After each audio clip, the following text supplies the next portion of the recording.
जय श्री हरि, जय श्री कृष्ण। तुमेव माता च पिता तुमेव बंधुश्च सखा तुमेव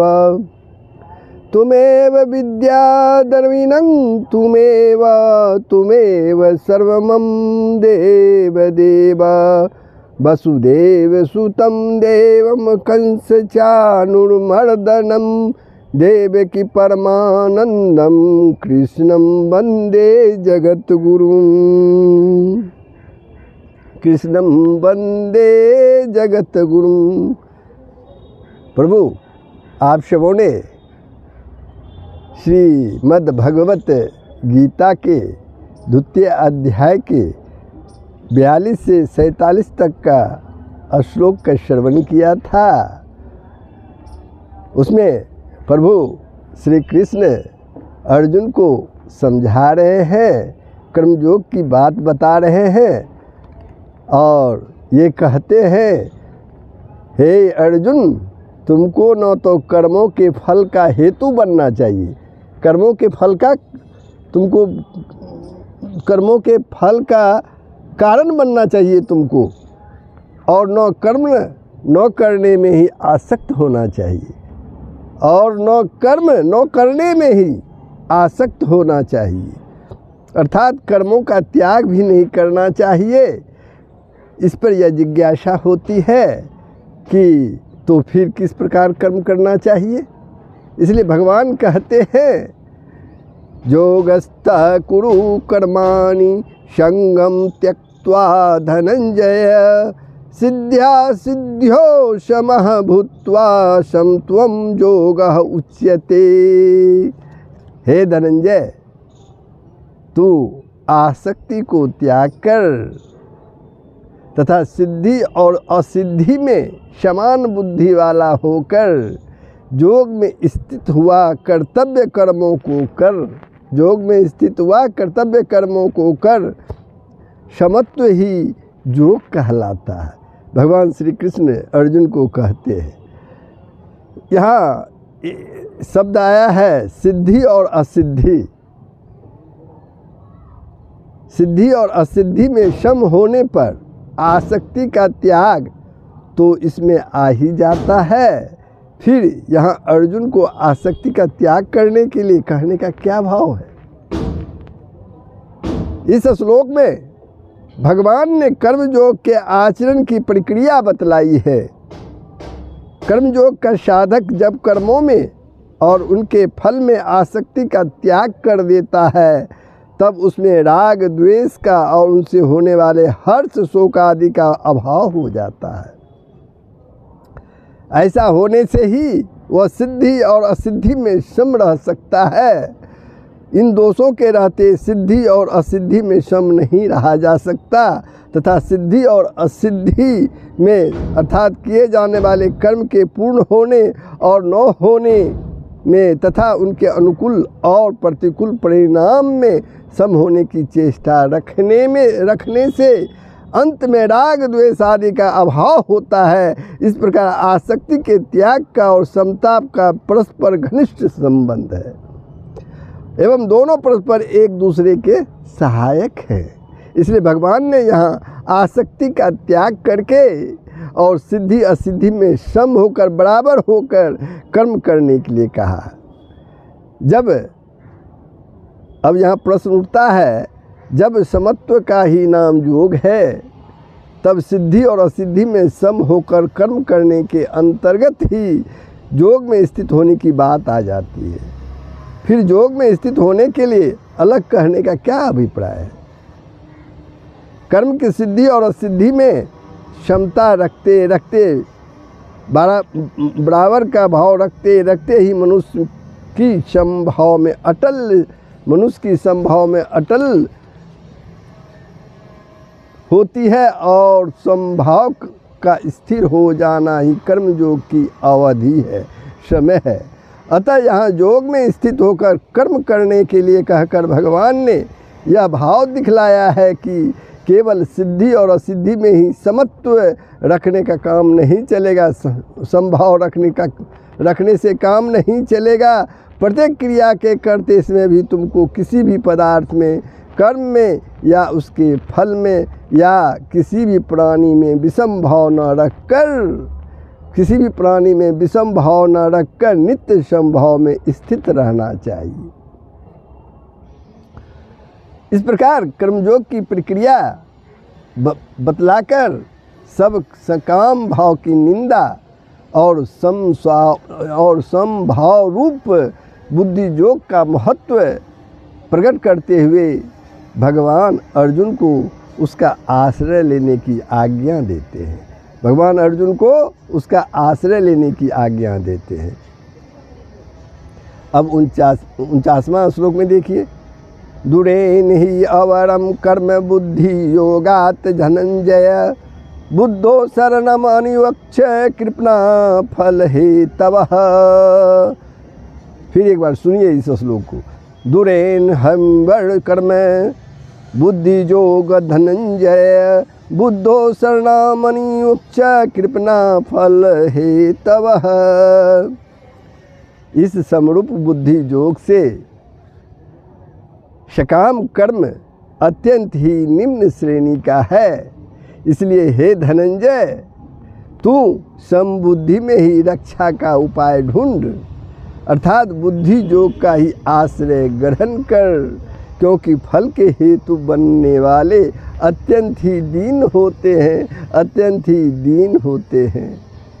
यहाँ पर एक शब्द आया है बुद्धि योगात। इस श्लोक में बुद्धि योगात पद यहाँ किस योग का वाचक है? कर्म योग का या ज्ञान योग का? जिसमें ममता, आसक्ति और कामना का त्याग करके समबुद्धि पूर्वक कर्तव्य कर्मों का अनुष्ठान किया जाता है। समबुद्धि पूर्वक कर्तव्य कर्मों का जो कर्तव्य है, जो कर्म करने का जो कर्तव्य है, उस कर्मों का अनुष्ठान किया जाता है।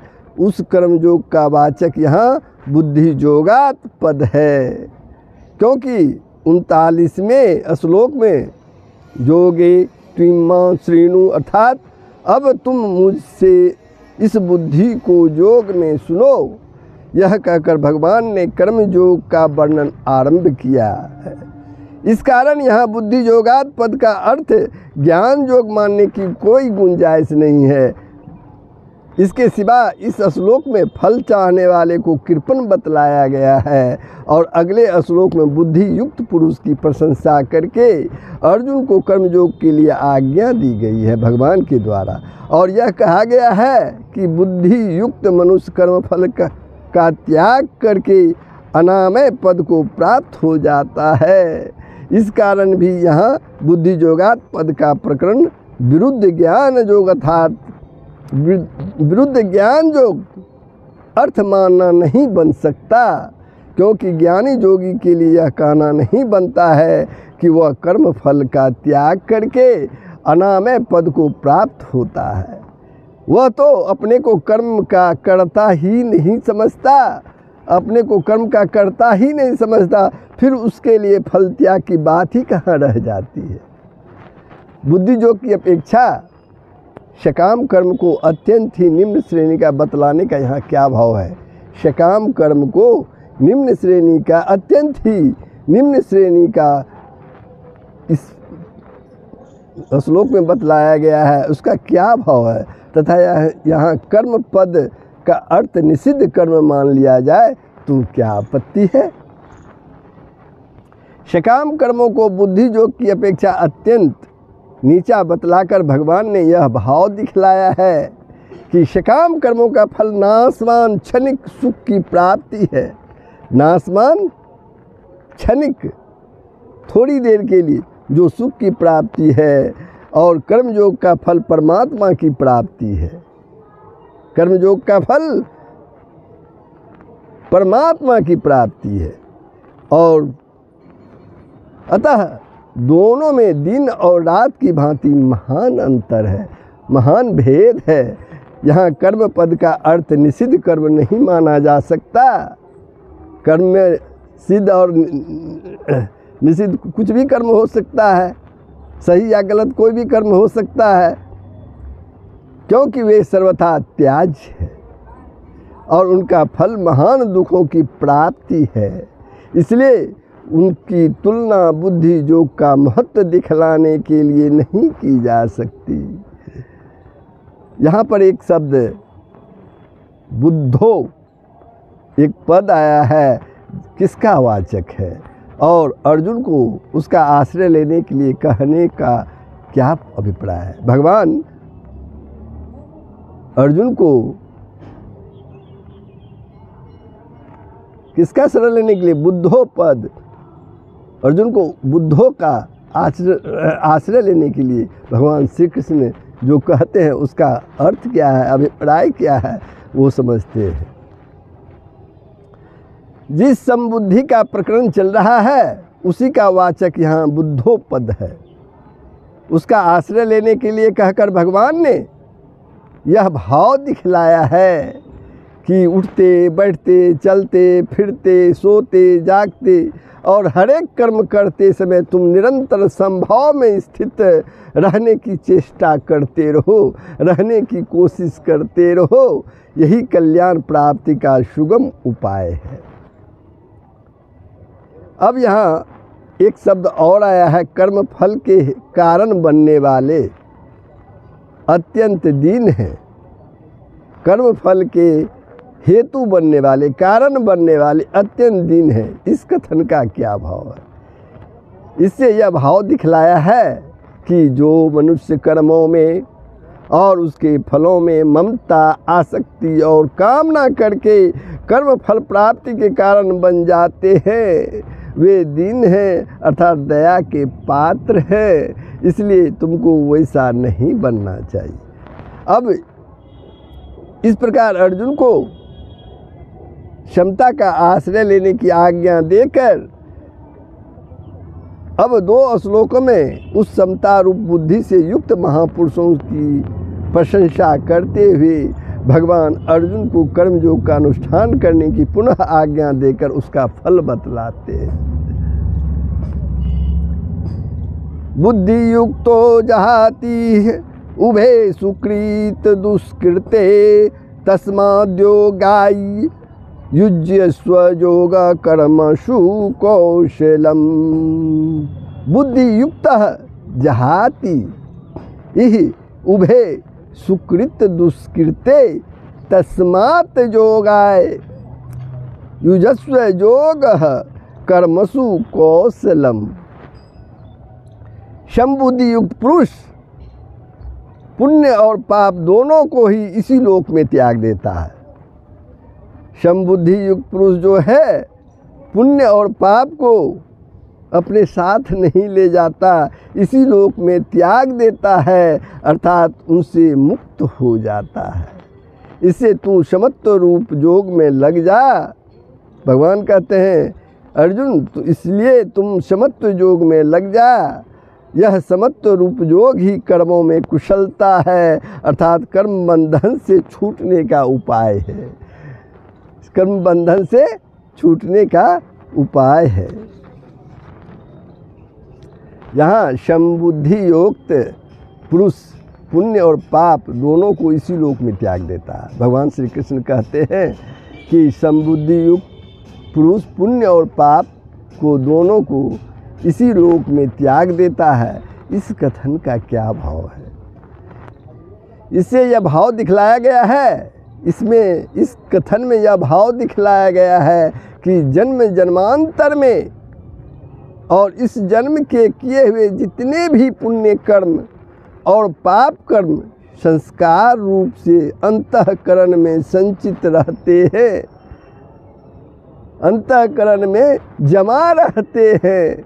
उन समस्त कर्मों को समबुद्धि से युक्त कर्मयोगी इसी लोक में त्याग देता है अर्थात इस वर्तमान जन्म में ही वह उन समस्त कर्मों से मुक्त हो जाता है। उसका इन कर्मों से कुछ भी संबंध नहीं रहता, इसलिए उनके कर्म पुनर्जन्म फल नहीं दे सकते। उनके कर्म पुनर्जन्म का जो है पुनर्जन्म रूप फल नहीं दे सकता है, क्योंकि निस्वार्थ भाव से केवल लोक के हित के लिए किए हुए कर्मों से उसके समस्त कर्म विलीन हो जाते हैं। इसी प्रकार उसके क्रियमान पुण्य तथा पाप कर्म का त्याग हो जाता है, क्योंकि पाप कर्म तो उसके द्वारा स्वरूप से ही छूट जाते हैं और शास्त्र विहित पुण्य कर्मों में फलाशक्ति का त्याग होने से वे कर्म अकर्म बन जाते हैं। अतएव उनका भी एक प्रकार से त्याग हो गया, उनका भी इस प्रकार से त्याग ही हो गया। फिर एक भगवान इस श्लोक में कहते हैं अर्जुन को, इससे तू समत्व रूप योग में लग जा। इस कथन का क्या भाव है? इससे यह भाव दिखलाया गया है कि समबुद्धि से युक्त हुआ योगी जीवन मुक्त हो जाता है, इसलिए तुम्हें भी वैसा ही बनना चाहिए, इसलिए तुम्हें भी वैसा ही बनना चाहिए। यह समत्व स्वरूप योग ही कर्मों में कुशलता है, यह समत्व रूप योग ही कर्मों में कुशलता है। इस कथन का क्या भाव है? यहाँ भी इससे यह दिखलाया गया है कि कर्म स्वाभाविक ही मनुष्य को बंधन में डालने वाले होते हैं। कर्म जो है स्वाभाविक रूप में मनुष्य को बंधन में डालने वाले होते हैं, और बिना कर्म किए कोई मनुष्य रह नहीं सकता। कोई भी मनुष्य बिना कर्म किए हुए रह नहीं सकता, कुछ न कुछ उसे करना ही पड़ता है। ऐसी परिस्थिति में कर्मों से छूटने का सबसे अच्छी युक्ति समत्व योग है। इस समबुद्धि से युक्त होकर कर्म करने वाला मनुष्य इसके प्रभाव से उनके बंधन में नहीं जाता। इसलिए कर्मों में योग ही कुशलता है। साधन काल में समबुद्धि से कर्म करने की चेष्टा की जाती है और सिद्धावस्था में समत्व में पूर्ण स्थिति होती है। अब आगे का श्लोक सुनिए। कर्मजम बुद्धि युक्ता ही फलम त्यक्ता मनीषिणः जन्म बंधन विनिर्मुक्तः पदम गच्छन्ति नामयम्। अब इसको अलग अलग करके सुनिए। कर्मजम बुद्धि युक्ता ही फलम त्यक्ता मनीषिणः जन्म बंध विनिर्मुक्ता पदम गच्छन्ति अनामयम्। क्योंकि समबुद्धि से युक्त ज्ञानी जन कर्मों से उत्पन्न होने वाले फल को त्याग कर जन्म रूप बंधन से मुक्त हो निर्विकार परम पद को प्राप्त हो जाते हैं। यहाँ भगवान कहते हैं क्योंकि समबुद्धि से युक्त ज्ञानी जन कर्मों से उत्पन्न होने वाले फल को त्याग कर जन्म रूप बंधन से मुक्त हो जाते हैं और निर्विकार परम पद को प्राप्त हो जाते हैं। निर्विकार परम पद को प्राप्त हो जाते हैं। मनीषिणः, इस श्लोक में एक शब्द आया है, एक पद आया है मनीषिणः। मनीषिणः कहने का क्या भाव है? अब उसका भाव जान लीजिए। जो पूर्वोक्त यानी पहले का समबुद्धि से युक्त है, जो पूर्वोक्त समबुद्धि से युक्त है, अर्थात जिनमें संभाव की अटल स्थिति हो गई है, संभाव की अटल स्थिति हो गई है, ऐसे कर्मयोगियों का वाचक यहाँ बुद्धि युक्ता पद है। उनको मनीषिणः कहकर यह भाव दिखलाया गया है कि जो इस प्रकार समभाव से युक्त होकर अपने मनुष्य जन्म को सफल कर लेते हैं, वे ही वास्तव में बुद्धिमान और ज्ञानी हैं, जो साक्षात मुक्ति के द्वार पर जो साक्षात मुक्ति के द्वार रूप इस मनुष्य शरीर को पाकर भी भोगों में फंसे रहते हैं। ये शरीर जो है मुक्ति का द्वार रूप है, लेकिन इस द्वार रूप को पाकर भी, मनुष्य शरीर को पाकर भी भोग में फंसे रहते हैं, वे बुद्धिमान नहीं हैं। उन बुद्धियुक्त मनुष्यों का कर्मों से उत्पन्न होने वाले फल को त्याग कर जन्म रूप बंधन से मुक्त हो जाना, ये क्या है?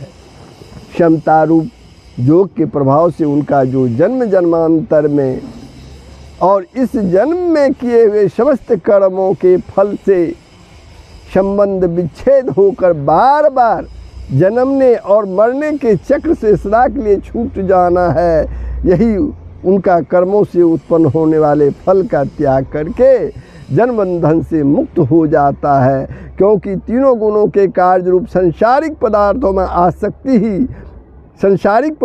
आसक्ति ही पुनर्जन्म का कारण है, उसका उनमें सर्वथा अभाव हो जाता है। जो मुक्त हो जाता है, ये जो है आसक्ति, उनमें उसका अभाव हो जाता है, इस कारण उनका पुनर्जन्म नहीं हो सकता। एक प्रश्न और, ऐसे पुरुषों का निर्विकार यानी अनामय परम पद को प्राप्त हो जाना क्या है? परम पद को प्राप्त हो जाना क्या है?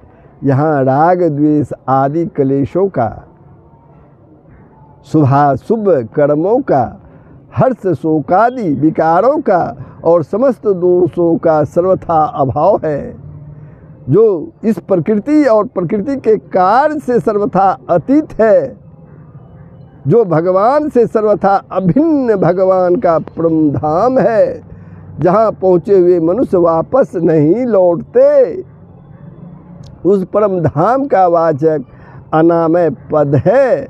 अतः भगवान के परम धाम को प्राप्त हो जाना, सच्चिदानंद घन निर्गुण निराकार या सगुण साकार परमात्मा को प्राप्त हो जाना, परम गति को प्राप्त हो जाना या अमृत को प्राप्त हो जाना, यह सब एक ही बात है। वास्तव में कोई भेद नहीं है, इसमें साधकों की मान्यता का ही भेद है। तो भगवान ने कर्मयोग के आचरण द्वारा अनामय पद की प्राप्ति बतलाई। इस पर अर्जुन को यह जिज्ञासा हो सकती है कि अनामय परम पद की प्राप्ति मुझे कब और कैसे होगी। इसके लिए भगवान 2 श्लोक कहते हैं, जो आगे के श्लोक में हम श्रवण करेंगे। प्रभु हम अब श्लोक 51 पर विश्राम लेते हैं। ये प्रसंग आपको कैसा लगा कमेंट के माध्यम से अवश्य ही बताएंगे। यदि आपने वीडियो को सब्सक्राइब नहीं किया है तो अवश्य सब्सक्राइब कर देंगे। सबका कल्याण होगा, पूरे विश्व का कल्याण होगा, यही सनातन धर्म का मूल तत्व है। जय श्री हरि, जय श्री कृष्ण, जय श्री हरि।